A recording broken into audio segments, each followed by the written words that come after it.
Hello बच्चों, तो स्वागत है आज की इस प्यारे सी वीडियो में। और इसमें हम सब जानने वाले हैं ओम का नियम और कूलाम का नियम। ठीक है बच्चों, तो सबसे पहले हम जान लेते हैं ओम का नियम। ओम का नियम, ठीक है। ओम का नियम जानने वाले हैं बच्चों, और ये बोर्ड एग्जाम के लिए बहुत ज़्यादा इंपॉर्टेंट है। ये तो आप भी जानते हो, हर सत्र में लगभग कुछ ना कुछ इसके बारे में पूछ ही लिया जाता है। ठीक है, तो वो चाहे सीबीएसई बोर्ड के बच्चे हों, चाहे यूपी बोर्ड के बच्चे हों या बिहार बोर्ड के बच्चे हों, सबके लिए इम्पोर्टेंट है। तो इसको ध्यान से देखेंगे बच्चों, ठीक है। अब देखो ओम का नियम क्या कहता है।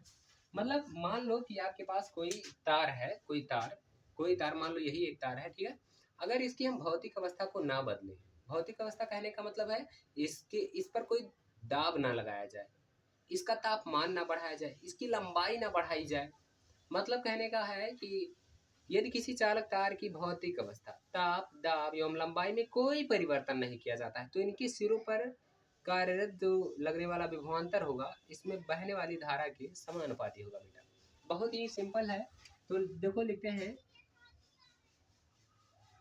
किसी चालक तार किसी चालक तार की भौतिक अवस्था भौतिक अवस्था, ताप, दाब एवं लंबाई में कोई परिवर्तन ना किया जाए, में कोई परिवर्तन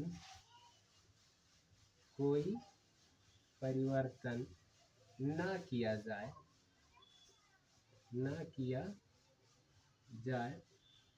तो तार के सिरों का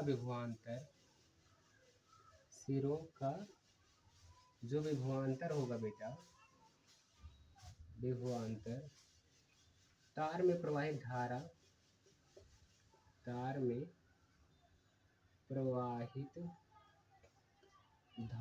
के समानुपाती होगा, धारा के समानुपाती या अनुक्रमानुपाती होगा, समानुपाती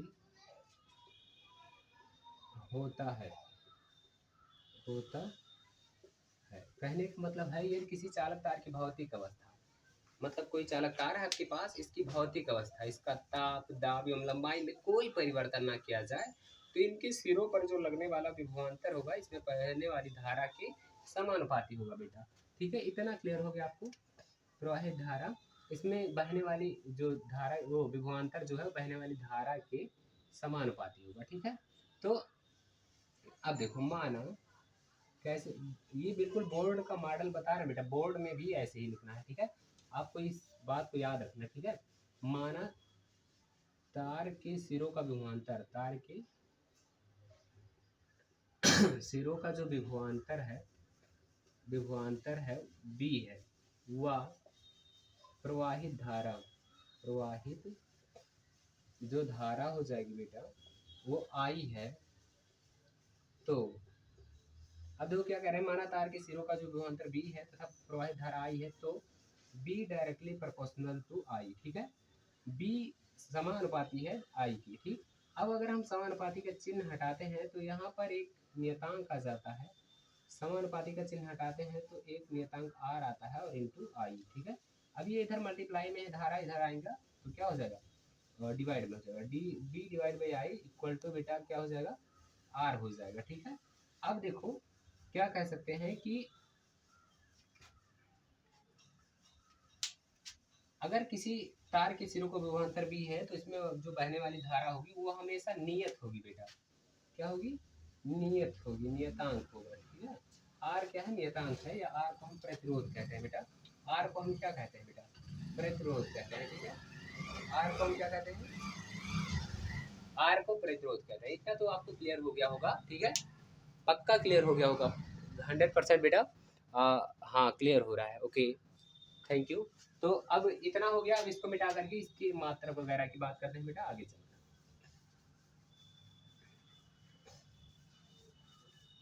देखो अब आते हैं बेटा ओम के नियम का। अगर हमें मात्रक, जैसे हमने पढ़ा है B upon I equal to क्या है R, इसी को हम प्रतिरोध कहते हैं बेटा। प्रतिरोध जो है ये भी एक नियतांक है, ठीक है, प्रतिरोध है, ठीक है। अब यहाँ क्या करेंगे, इसका हम मात्रक लिखेंगे। क्या लिख लेंगे, मात्रक। जैसे बेटा प्रतिरोध का मात्रक या नियतांक का मात्रक निकालना है तो क्या करेंगे, देखो लिख लेंगे प्रतिरोध का मात्रक, प्रतिरोध का मात्रक। तो एक बात पहले हमेशा मैं बता दूं, एसआई पद्धति में प्रतिरोध का जो मात्रक होता है बेटा ओम होता है, ठीक है, ओम होता है। इसको सिंबल में ऐसे लिखते हैं या ओम लिखते हैं, ओम, ठीक है। इतना क्लियर हो गया। अब दूसरा मात्रक जो हो जाएगा, देखो वोल्ट बटे एम्पियर, यहाँ हो जाएगा बेटा वोल्ट और बटे क्या, एम्पियर हो जाएगा। ओके, वोल्ट बटे क्या हो जाएगा बेटा, एम्पियर हो जाएगा। इतना क्लियर हो गया ना। देखो हाँ, अब इस प्रकार से आपको दो मात्रक मिल गए, ठीक है। इतना क्लियर हो गया ना। ओके, चलो अब हम सीधे बात करते हैं कि जैसे कहने का मतलब है बेटा कि अब हम आते हैं कूलाम के नियम पे। किस पर, कूलाम के नियम पर, ठीक, कूलाम के नियम पर। मात्रक वगैरह लिख लो बेटा, तो कूलाम का नियम बता दें, ठीक। कूलाम का नियम अगर आपको जानना है और बेहतर तरीके से हमेशा इसको समझते रहना है बेटा, तो इस बात को हमेशा याद रखना कि कैसे, देखो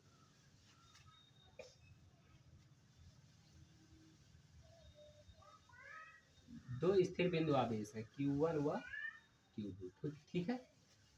अब इनके बीच की दूरी r है। इस पर कार्य करने वाला बल जो है वो बेटा F है, ठीक है।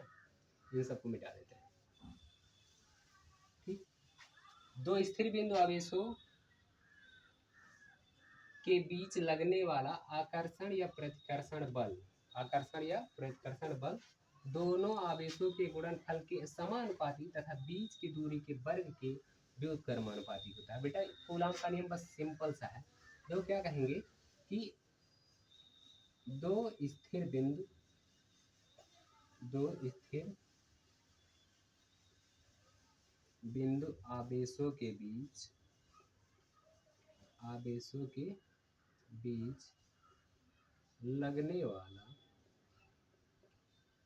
आकर्षण या प्रतिकर्षण बल, आकर्षण या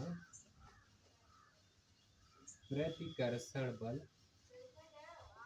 आकर्षण या प्रतिकर्षण बल दोनों आवेशों के गुणनफल, दोनों आवेशों के गुणनफल के समानुपाती, गुणनफल के समानुपाती एवं बीच की दूरी, एवं बीच की दूरी के वर्ग की, दूरी के वर्ग के व्युत्क्रमानुपाती, व्युत्क्रमानुपाती कहने का मतलब उल्टा, व्युत्क्रमानुपाती होता है, व्युत्क्रमानुपाती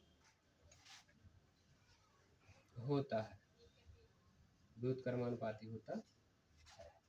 इतना तो आपको क्लियर ही हो गया होगा, ठीक है। इतना क्लियर हो रहा है ना बेटा, हाँ बिल्कुल क्लियर हो रहा है, बहुत सही, बहुत अच्छा।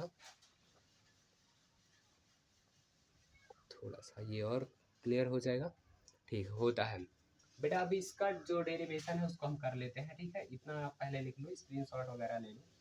चलो इसके आगे चलते हैं। देखो माना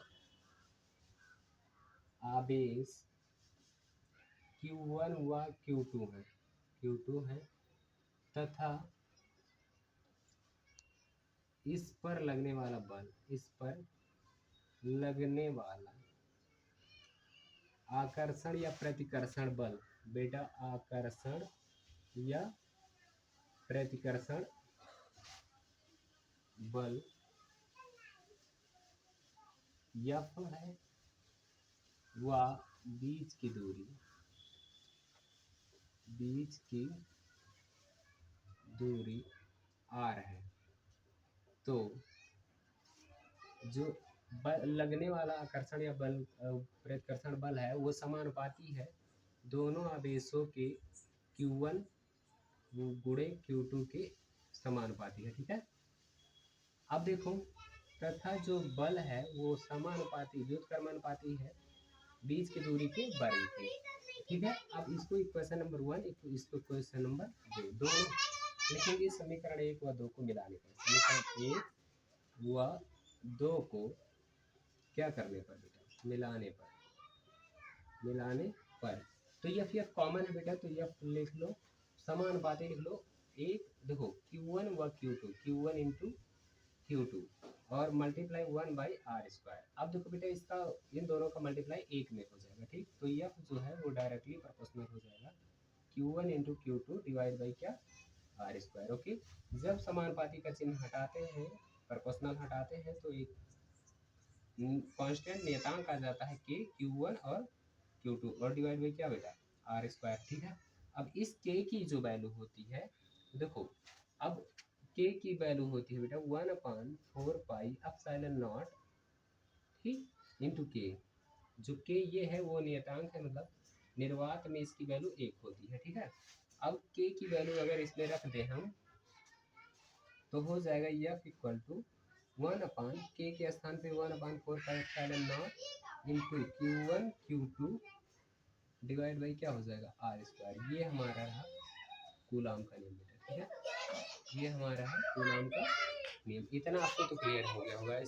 इसका स्क्रीनशॉट ले, बहुत ही सिंपल है, सच में बहुत सिंपल है। ठीक, इतना क्लियर हो गया बेटा, वेरी गुड, बहुत अच्छा। अब देखो बेटा, कहने का मतलब है कि ये जो बल है, बल का जो मात्रक होता है बेटा, बल का मात्रक जो बल का मात्रक होता है वो जानते हैं आप, न्यूटन होता है। क्या होता है बेटा, न्यूटन होता है। ठीक है, इसको याद रखेंगे। इतना क्लियर हो गया है, बहुत अच्छा। बल का जो मात्रक हो वो न्यूटन है।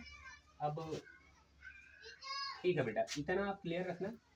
और ये दोनों कूलाम का नियम और ओम का नियम बहुत ही आसान है। बस आप वीडियो को फिर से देख सकते हैं, वीडियो को लाइक करके चैनल को सब्सक्राइब कर देना बच्चों। और आप सभी जुड़े हो तभी तो हम चल रहे हैं। वीडियो को एक प्यारा सा कमेंट अगर लिख देते हो तो हमारा हौसला बढ़ता है। मिलते हैं अगले वीडियो में, अपना ख्याल रखना।